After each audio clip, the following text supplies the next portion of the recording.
जय जय श्री सीताराम, जय श्री बालाजी महाराज। प्रिय भक्तों, आप सभी को मेरा सादर नमस्कार। प्रिय भक्तों, प्रभु श्री हनुमान जी महाराज का एक बहुत ही परम मंगलमयी व सिद्ध मंत्र सुनाने जा रहा हूँ, जिस महामंत्र को आप किसी भी समय कोई भी कार्य करते समय या बिस्तर पर लेटे लेटे ही एक बार सुने, फिर देखें चमत्कार। यकीन मानिए, प्रभु श्री हनुमान जी महाराज की तुरंत ही अद्भुत कृपा प्राप्त होगी, जिससे जीवन के समस्त प्रकार के विघ्न, बाधा व संकट खत्म होने के साथ साथ ही जीवन का बड़े से बड़ा दुर्भाग्य भी सौभाग्य में बदल जाएगा। प्रिय भक्तों, दिन हो या रात, इस महामंत्र को एक बार जरूर सुने। निश्चय ही प्रभु श्री हनुमान जी महाराज की अद्भुत कृपा प्राप्त होगी। प्रिय भक्तों, अगर आप अपने जीवन में हमेशा दुखी व निराश रहते हैं, आपके जीवन में विभिन्न प्रकार की परेशानियां बढ़ती जा रही है और आप अपने जीवन की समस्त प्रकार के विघ्न, बाधा व परेशानियों से तुरंत ही मुक्ति पाना चाहते हैं, तो आइए इस महामंत्र को प्रभु जी का ध्यान करते हुए एक बार सच्चे मन से जरूर सुने। प्रिय भक्तों, यह महामंत्र बहुत ही प्रभावशाली व शक्तिशाली महामंत्र है। आपको जब भी समय मिले एक बार जरूर सुने। तो प्रिय भक्तों, आइए बिना देर किए इस महाशक्तिशाली व सिद्ध मंत्र को सुने। इससे पहले आप सभी भक्तों से छोटा सा निवेदन है, अगर आप हमारे चैनल पर नए हैं तो चैनल को सब्सक्राइब करके कमेंट में जय श्री राम, जय बजरंगबली महाराज लिखकर आप अपनी हाजिरी जरूर लगा दें। प्यारे भक्तों, यह सिद्ध व परम मंगलमयी मंत्र है। पूरा सुनने का प्रयास करें, निश्चय ही आपके जीवन में अद्भुत चमत्कार होगा व प्रभु श्री हनुमान जी महाराज की कृपा से जीवन के समस्त प्रकार के संकटों से मुक्ति मिलकर जीवन में सुख ही सुख होगा। ये महाशक्तिशाली व सिद्ध मंत्र है। महाबलाय धीमहि तन्नो मारुतिः प्रचोदयात्। ओम अंजनसुताय विद्महे महाबलाय धीमहि तन्नो मारुतिः प्रचोदयात्। ओम अंजनसुताय विद्महे महाबलाय धीमहि तन्नो मारुतिः प्रचोदयात्। ओम अंजनसुताय विद्महे महाबलाय धीमहि तन्नो मारुतिः प्रचोदयात्। ओम अंजनसुताय विद्महे महाबलाय धीमहि तन्नो मारुतिः प्रचोदयात्। ओम अंजनसुताय विद्महे महाबलाय धीमहि तन्नो मारुतिः प्रचोदयात्। ओम अंजनसुताय विद्महे महाबलाय धीमहि तन्नो मारुतिः प्रचोदयात्। ओम अंजनसुताय विद्महे महाबलाय धीमहि तन्नो मारुतिः प्रचोदयात्। ओम अंजनसुताय विद्महे महाबलाय धीमहि तन्नो मारुतिः प्रचोदयात्। ओम अंजनसुताय विद्महे महाबलाय धीमहि तन्नो मारुतिः प्रचोदयात्। ओम अंजनसुताय विद्महे महाबलाय धीमहि तन्नो मारुतिः प्रचोदयात्। ओम अंजनसुताय विद्महे महाबलाय धीमहि तन्नो मारुतिः प्रचोदयात्। ओम अंजनसुताय विद्महे महाबलाय धीमहि तन्नो मारुतिः प्रचोदयात्। ओम अंजनसुताय विद्महे महाबलाय धीमहि तन्नो मारुतिः प्रचोदयात्। ओम अंजनसुताय विद्महे महाबलाय धीमहि तन्नो मारुतिः प्रचोदयात्।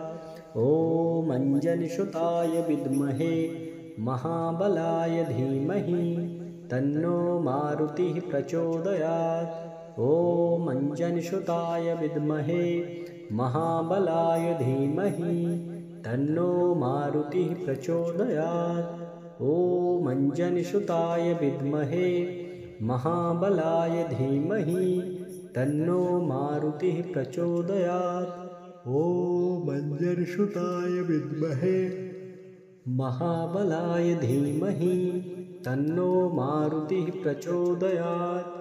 ॐ अंजनीसुताय विद्महे महाबलाय धीमहि तन्नो मारुतिः प्रचोदयात्। ॐ अंजनीसुताय विद्महे महाबलाय धीमहि तन्नो मारुतिः प्रचोदयात्।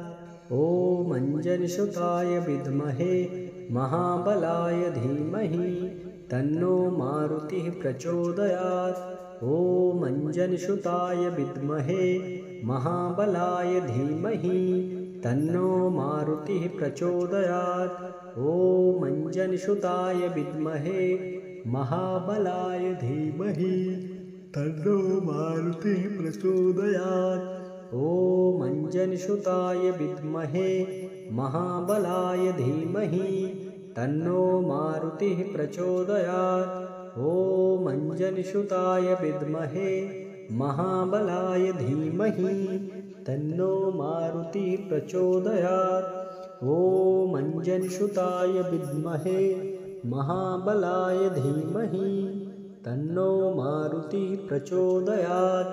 ॐ अंजनीसुताय विद्महे महाबलाय धीमहि तन्नो मारुतिः प्रचोदयात्। ॐ अंजनीसुताय विद्महे महाबलाय धीमहि तन्नो मारुतिः प्रचोदयात्। ॐ अंजनीसुताय विद्महे महाबलाय धीमहि तन्नो मारुतिः प्रचोदयात्।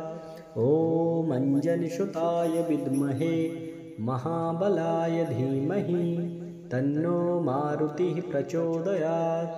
ॐ अंजनीसुताय विद्महे महाबलाय धीमहि तन्नो मारुतिः प्रचोदयात्। ॐ अंजनीसुताय विद्महे महाबलाय धीमहि तन्नो मारुतिः प्रचोदयात्। ॐ अंजनीसुताय विद्महे महाबलाय धीमहि तन्नो मारुतिः प्रचोदयात्। ॐ अंजनीसुताय विद्महे महाबलाय धीमहि तन्नो मारुतिः प्रचोदयात्। ॐ अंजनीसुताय विद्महे महाबलाय धीमहि तन्नो मारुतिः प्रचोदयात्। ॐ अंजनीसुताय विद्महे महाबलाय धीमहि तन्नो मारुतिः प्रचोदयात्।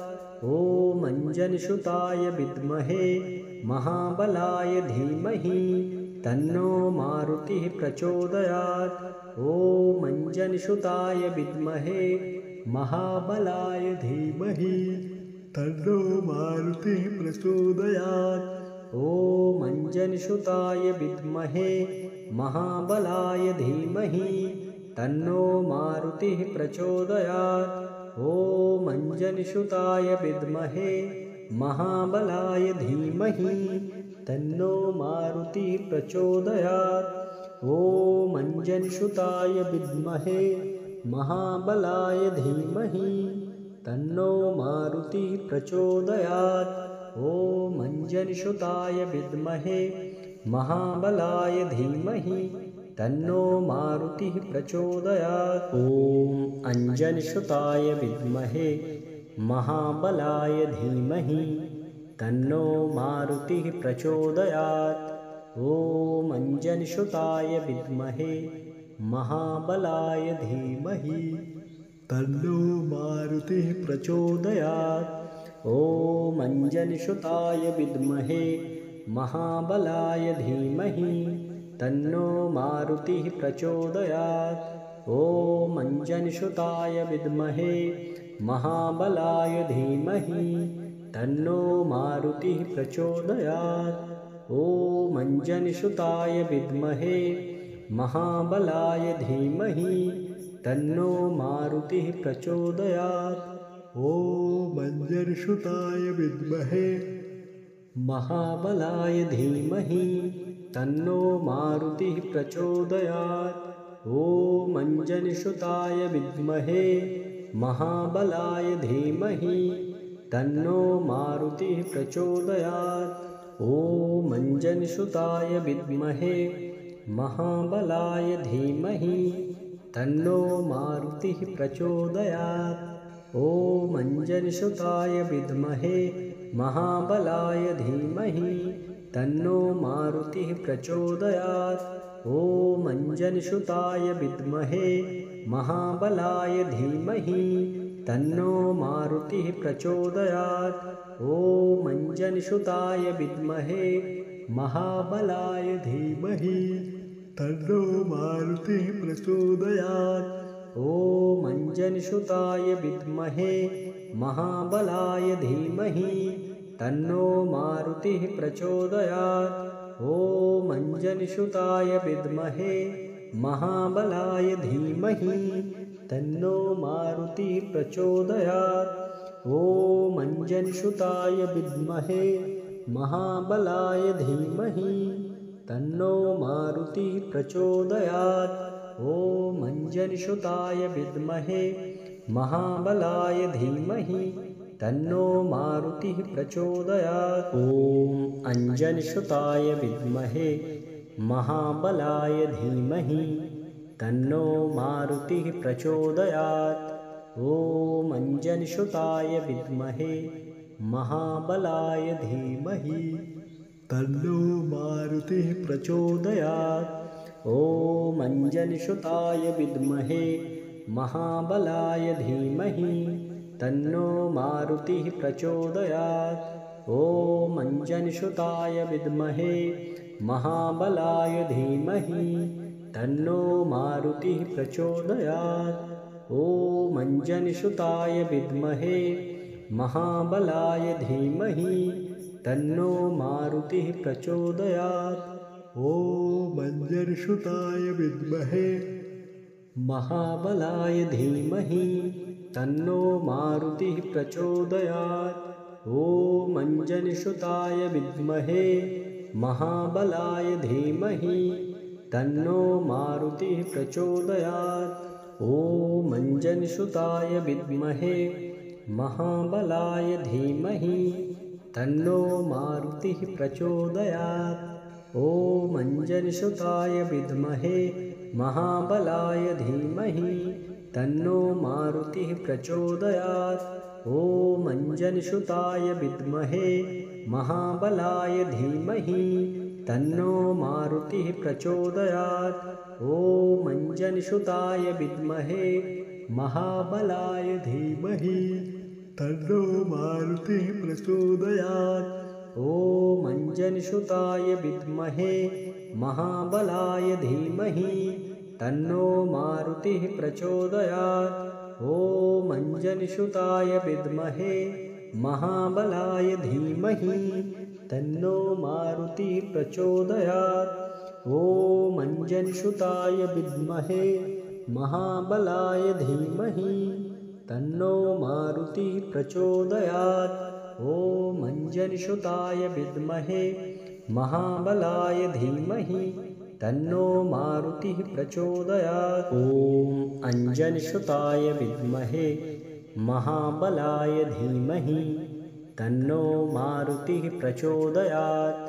ॐ अञ्जनसुताय विद्महे महाबलाय धीमहि तन्नो मारुतिः प्रचोदयात्। ॐ अञ्जनसुताय विद्महे महाबलाय धीमहि तन्नो मारुतिः प्रचोदयात्। ॐ अञ्जनसुताय विद्महे महाबलाय धीमहि तन्नो मारुतिः प्रचोदयात्। ॐ अञ्जनसुताय विद्महे महाबलाय धीमहि तन्नो मारुतिः प्रचोदयात्। ॐ अञ्जनसुताय विद्महे महाबलाय धीमहि तन्नो मारुतिः प्रचोदयात्। ॐ अञ्जनसुताय विद्महे महाबलाय धीमहि तन्नो मारुतिः प्रचोदयात्। ॐ अञ्जनसुताय विद्महे महाबलाय धीमहि तन्नो मारुतिः प्रचोदयात्। ॐ अञ्जनसुताय विद्महे महाबलाय धीमहि तन्नो मारुतिः प्रचोदयात्। ॐ अंजनीसुताय विद्महे महाबलाय धीमहि तन्नो मारुतिः प्रचोदयात्। ॐ अंजनीसुताय विद्महे महाबलाय धीमहि तन्नो मारुतिः प्रचोदयात्। ॐ अंजनीसुताय विद्महे महाबलाय धीमहि तन्नो मारुतिः प्रचोदयात्। ॐ अंजनीसुताय विद्महे महाबलाय धीमहि तन्नो मारुतिः प्रचोदयात्। ॐ अंजनीसुताय विद्महे महाबलाय धीमहि तन्नो मारुतिः प्रचोदयात्। ॐ अंजनीसुताय विद्महे महाबलाय धीमहि तन्नो मारुतिः प्रचोदयात्। ॐ अंजनीसुताय विद्महे महाबलाय धीमहि तन्नो मारुतिः प्रचोदयात्। ॐ अंजनीसुताय विद्महे महाबलाय धीमहि तन्नो मारुतिः प्रचोदयात्। ॐ अंजनीसुताय विद्महे महाबलाय धीमहि तन्नो मारुतिः प्रचोदयात्। ॐ अंजनीसुताय विद्महे महाबलाय धीमहि तन्नो मारुतिः प्रचोदयात्।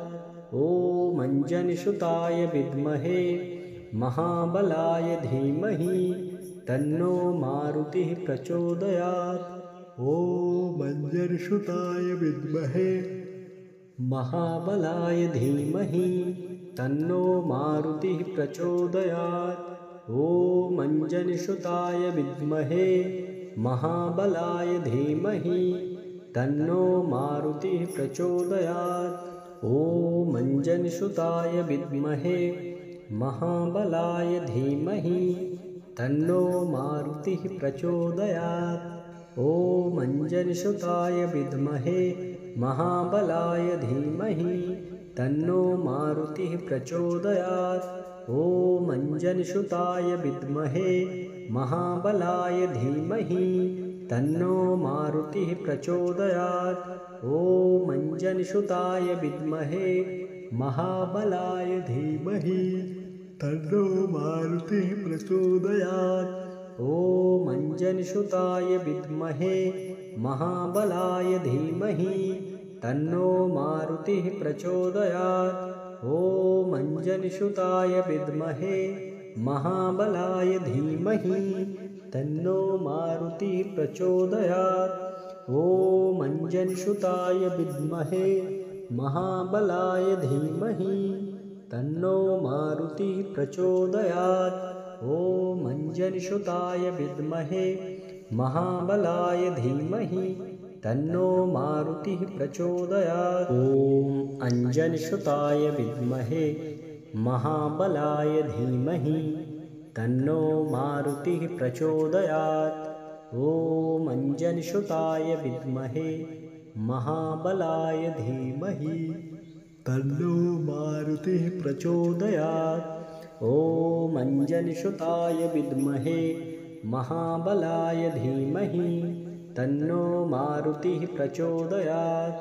ॐ अंजनीसुताय विद्महे महाबलाय धीमहि तन्नो मारुतिः प्रचोदयात्।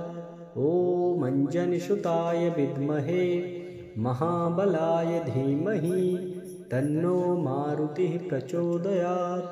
ॐ अंजनीसुताय विद्महे महाबलाय धीमहि तन्नो मारुतिः प्रचोदयात्।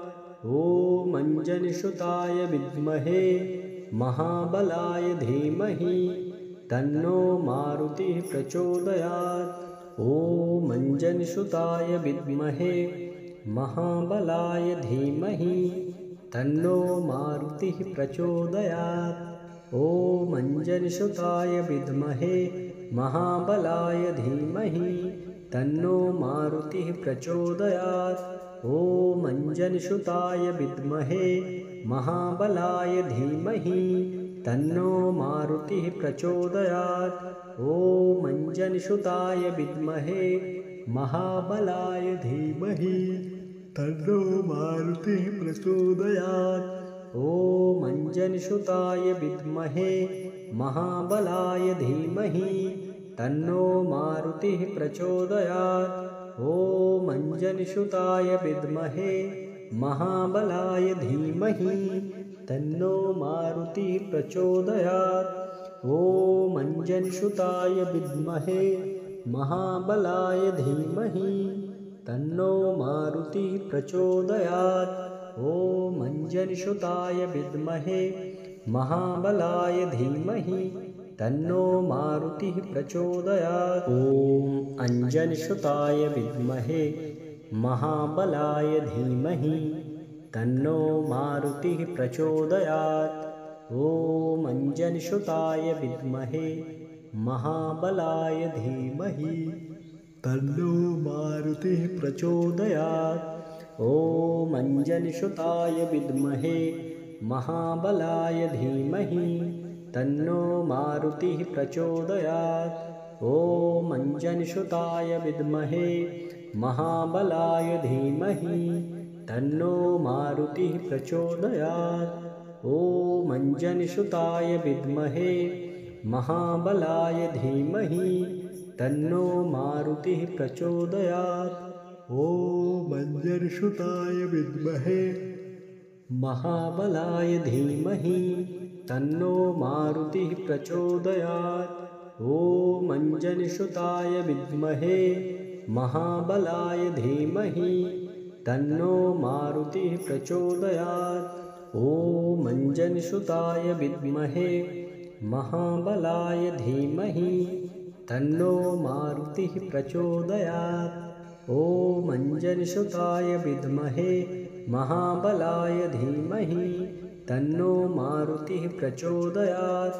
ॐ अंजनीसुताय विद्महे महाबलाय धीमहि तन्नो मारुतिः प्रचोदयात्। ॐ अंजनीसुताय विद्महे महाबलाय धीमहि तन्नो मारुतिः प्रचोदयात्। ॐ अंजनीसुताय विद्महे महाबलाय धीमहि तन्नो मारुतिः प्रचोदयात्।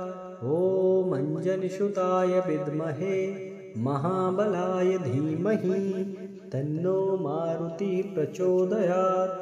ॐ अंजनीसुताय विद्महे महाबलाय धीमहि तन्नो मारुतिः प्रचोदयात्। ॐ अंजनीसुताय विद्महे महाबलाय धीमहि तन्नो मारुतिः प्रचोदयात्। ॐ अंजनीसुताय विद्महे महाबलाय धीमहि तन्नो मारुतिः प्रचोदयात्। ॐ अंजनीसुताय विद्महे महाबलाय धीमहि तन्नो मारुतिः प्रचोदयात्। ॐ अंजनीसुताय विद्महे महाबलाय धीमहि तन्नो मारुतिः प्रचोदयात्। ॐ अंजनीसुताय विद्महे महाबलाय धीमहि तन्नो मारुतिः प्रचोदयात्। ॐ अंजनीसुताय विद्महे महाबलाय धीमहि तन्नो मारुतिः प्रचोदयात्। ॐ अंजनीसुताय विद्महे महाबलाय धीमहि तन्नो मारुतिः प्रचोदयात्।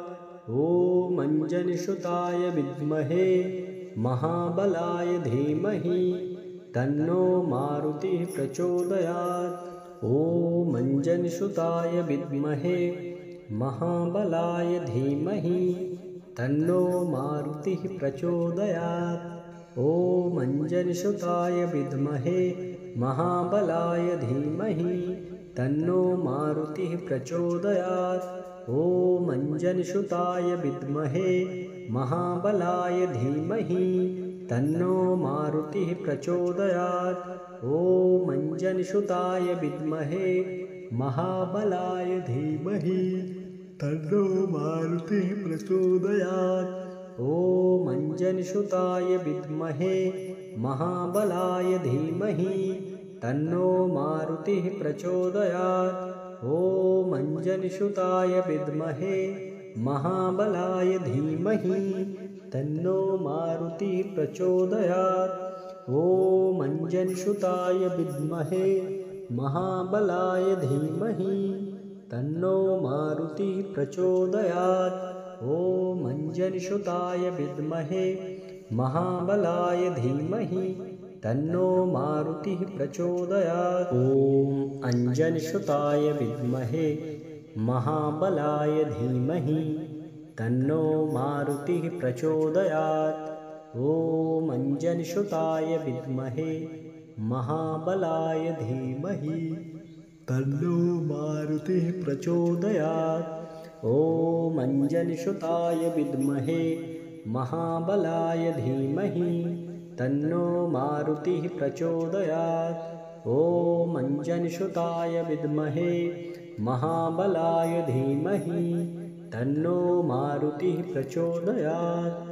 ॐ अंजनीसुताय विद्महे महाबलाय धीमहि तन्नो मारुतिः प्रचोदयात्। ॐ अंजनीसुताय विद्महे महाबलाय धीमहि तन्नो मारुतिः प्रचोदयात्। ॐ अंजनीसुताय विद्महे महाबलाय धीमहि तन्नो मारुतिः प्रचोदयात्। ॐ अंजनीसुताय विद्महे महाबलाय धीमहि तन्नो मारुतिः प्रचोदयात्। ॐ अंजनीसुताय विद्महे महाबलाय धीमहि तन्नो मारुतिः प्रचोदयात्। ॐ अंजनीसुताय विद्महे महाबलाय धीमहि तन्नो मारुतिः प्रचोदयात्। ॐ अंजनीसुताय विद्महे महाबलाय धीमहि तन्नो मारुतिः प्रचोदयात्। ॐ अंजनीसुताय विद्महे महाबलाय धीमहि तन्नो मारुतिः प्रचोदयात्। ॐ अंजनीसुताय विद्महे महाबलाय धीमहि तन्नो मारुतिः प्रचोदयात्। ॐ अंजनीसुताय विद्महे महाबलाय धीमहि तन्नो मारुतिः प्रचोदयात्। ॐ अंजनीसुताय विद्महे महाबलाय धीमहि तन्नो मारुतिः प्रचोदयात्। ॐ अंजनीसुताय विद्महे महाबलाय धीमहि तन्नो मारुतिः प्रचोदयात्। ॐ अंजनीसुताय विद्महे महाबलाय धीमहि तन्नो मारुतिः प्रचोदयात्। ॐ अंजनीसुताय विद्महे महाबलाय धीमहि तन्नो मारुतिः प्रचोदयात्। ॐ अंजनीसुताय विद्महे महाबलाय धीमहि तन्नो मारुतिः प्रचोदयात्। ॐ अंजनीसुताय विद्महे महाबलाय धीमहि तन्नो मारुतिः प्रचोदयात्। ॐ अंजनीसुताय विद्महे महाबलाय धीमहि तन्नो मारुतिः प्रचोदयात्। ॐ अंजनीसुताय विद्महे महाबलाय धीमहि तन्नो मारुतिः प्रचोदयात्। ॐ अंजनीसुताय विद्महे महाबलाय धीमहि तन्नो मारुतिः प्रचोदयात्। ॐ अंजनीसुताय विद्महे महाबलाय धीमहि तन्नो मारुतिः प्रचोदयात्।